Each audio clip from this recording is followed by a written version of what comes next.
Shalom, bertemu lagi dengan saya di video channel Perjalanan Hidup. Saudaraku yang terkasih di dalam nama Tuhan Yesus Kristus, pengkhianatan itu membuat luka yang sangat mendalam bagi yang merasakannya. Kenapa? Karena pengkhianatan itu berasal dari orang yang paling dekat dengan kita, orang yang paling kita percayai, orang yang sangat kita sayangi. Itulah yang membuat pengkhianatan itu sangat menyakitkan bagi orang yang merasakannya. Dalam kitab Mazmur 41 ayat 10, di sana dikatakan, bahkan sahabat karibku yang paling kupercayai, yang makan rotiku, mengangkat tumitnya terhadap aku. Artinya, orang yang sangat dekat dengan kita, yang paling kita percayai, itu menusuk kita dari belakang. Di depan kita manis, di belakang kita menjelek-jelekkan. Itulah namanya pengkhianatan. Akhir-akhir ini kita sering mendengar berita-berita tentang pengkhianatan, di mana suami mengkhianati istri, istri mengkhianati suami, teman mengkhianati teman, atau istilahnya pagar makan tanaman. Itu sering kita jumpai, sering kita dengarkan berita-beritanya di akhir-akhir ini. Tetapi saudaraku terkasih dalam nama Tuhan Yesus Kristus, pengkhianatan itu bukan baru saja tren, bukan saja perbuatan yang baru terjadi di akhir zaman ini. Bahkan dalam Alkitab ditulis 5 tokoh yang berkhianat. Bahkan yang paling terkenal adalah kisah pengkhianatan Yudas Iskariot kepada Tuhan Yesus Kristus. Yudas Iskariot yang adalah murid yang dipilih langsung oleh Tuhan Yesus Kristus. Yudas Iskariot adalah orang yang selalu melihat mukjizat-mukjizat Yesus Kristus, makan bersama dengan Tuhan Yesus Kristus, selalu berada di dekat Tuhan Yesus Kristus selama 3 tahun pelayanannya, tetapi tega menjual Tuhan Yesus Kristus dengan 30 keping uang perak. Ini membuktikan bahwa kedekatan tidak menjamin seseorang bisa setia kalau hatinya jauh daripada Tuhan. Pada video kali ini kita akan membahas tokoh pengkhianat yang tertulis di dalam Alkitab. Bukan untuk merendahkan mereka atau menghakimi mereka, tetapi untuk kita bercermin apakah kita juga memiliki bibit-bibit pengkhianat dalam kehidupan ini. Tokoh yang pertama yang sudah jelas, yang sangat terkenal adalah Yudas Iskariot. Di dalam kitab Matius 26 ayat 14-15, Yudas Iskariot mendatangi imam-imam kepala dan bertanya, apakah yang bisa kalian berikan supaya aku menyerahkan dia?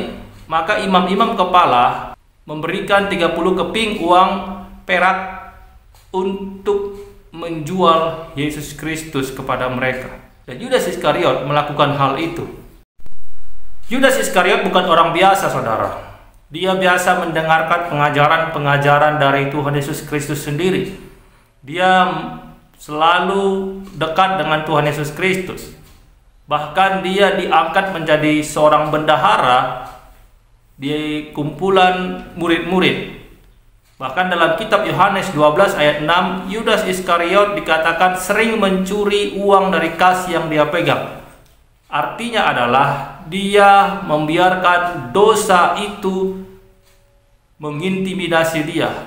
Dia mendekati Tuhan Yesus Kristus dan pelayanannya hanya untuk mencari keuntungan materi di dunia ini.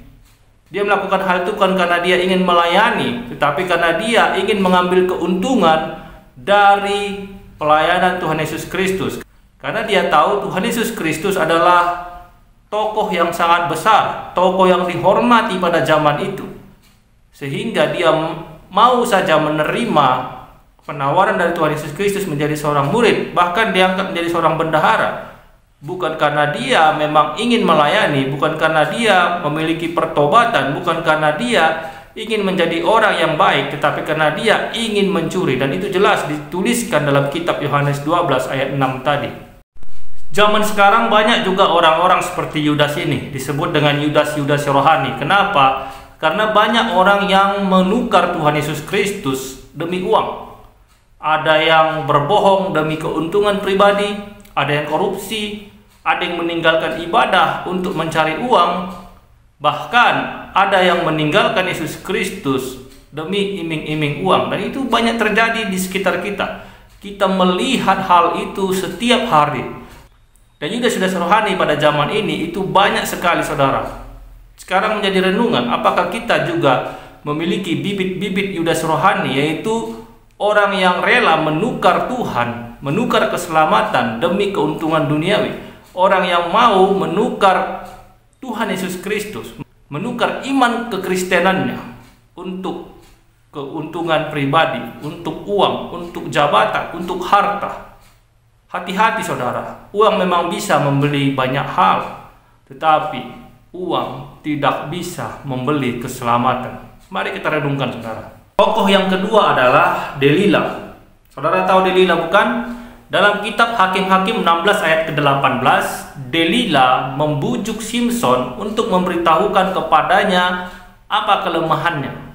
Delila menggunakan cinta palsunya untuk mengetahui rahasia kekuatan dari Simson. Delila tidak benar-benar mencintai Simson. Delila hanya memanfaatkan cinta Simson untuk mendapatkan keuntungan pribadi dari orang-orang Filistin. Padahal Simson sudah memberikan cinta sucinya, cinta tulusnya. Bahkan dia benar-benar sangat mencintai Delila. Tetapi apa yang Simson dapatkan? Hanyalah sebuah pengkhianatan demi harta, demi uang, demi kekuasaan dari orang-orang Filistin. Delila menukar cinta tulus Simson dengan cinta palsunya. Bukankah pada hari-hari ini banyak seperti Delila? Mereka menikah hanya karena harta, mereka berhubungan hanya karena kenikmatan daging, mereka pura-pura cinta kepada pasangannya, padahal mereka ingin mendapatkan keuntungan dari pasangannya. Dan begitu mereka tidak mendapatkan manfaat dari hubungan itu, maka hubungan itu pun hancur. Ya, banyak hubungan pernikahan, hubungan rumah tangga hancur hanya karena cinta palsu, seperti Delila tadi. Ketika dia menikah dengan seseorang, dia melihat pasangannya itu bisa dimanfaatkan, dan begitu manfaat itu habis, yaitu harta, kecantikan, ketampanan, kekuasaan, maka dia dengan entengnya meninggalkan pasangannya itu. Sehingga wajar saja saudara terjadi banyak perselingkuhan pada hari-hari ini. Karena mereka membangun sebuah hubungan bukan karena cinta sejati, tetapi karena menginginkan manfaat, karena menginginkan keuntungan dari pasangan hidupnya. Dalam kitab 1 Korintus 13 ayat 5, di sana dikatakan cinta sejati tidak mencari keuntungan pribadi, tidak mencari keuntungan untuk diri sendiri. Cinta sejati itu tidak akan pernah berkhianat. Jadi mari kita renungkan saudara, kita bertanya, kita bercermin, apakah kita seperti Delila ini? Apakah cinta kita kepada keluarga, kepada pasangan, kepada sesama manusia itu murni? Atau ada maksud di balik cinta kita itu? Mari kita refleksi diri kita sendiri. Jadilah pribadi yang memang tulus mencintai pasangan, mencintai keluarga, mencintai sesama kita manusia. Jangan seperti Delila yang menggunakan cinta palsunya untuk mendapatkan keuntungan bagi dirinya sendiri dan mengkhianati orang yang sangat mencintainya. Itu sangat menyakitkan saudara. Tokoh yang ketiga saudara adalah Absalom. Dalam kitab 2 Samuel 15 ayat 10, Absalom berambisi untuk mengambil kedudukan ayahnya sebagai raja, yaitu Raja Daud. Dia tega melakukan pengkhianatan kepada ayahnya sendiri hanya karena ambisi ingin menjadi raja, ingin berkuasa. Ambisi adalah keinginan kuat dari seorang manusia untuk menjadi lebih besar, lebih hebat. Tetapi kalau ambisi tidak dikendalikan, maka ambisi bisa menjadi dosa. Orang yang tidak bisa mengendalikan ambisinya, dia akan menghalalkan segala cara untuk menjadikannya lebih besar, lebih kuat, lebih hebat, lebih berkuasa. Bukankah zaman sekarang banyak orang-orang seperti Absalom ini? Banyak orang yang menjatuhkan temannya hanya untuk mencuri posisi temannya tersebut. Banyak orang membuat fitnah, membuat hoax, membuat berita-berita yang negatif, yang tidak benar, hanya untuk mendapatkan jabatan, supaya saingannya bisa dijatuhkannya. Artinya, dia naik dengan menginjak kepala orang lain. Dalam pelayanan juga banyak seperti itu.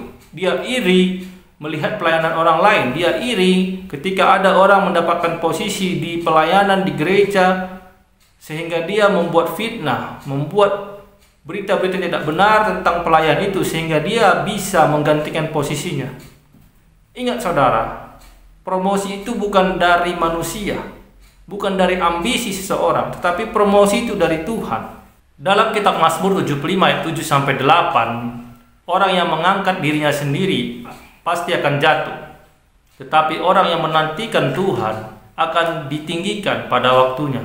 Jadi saudaraku yang terkasih di dalam nama Tuhan Yesus Kristus, kita tidak perlu menjatuhkan orang lain, kita tidak perlu mengkhianati sahabat, teman kerja kita, mengkhianati orang-orang di tempat pekerjaan kita, di tempat pelayanan kita, hanya untuk mengangkat diri kita sendiri supaya kita dianggap hebat, dianggap berkuasa, dianggap jago.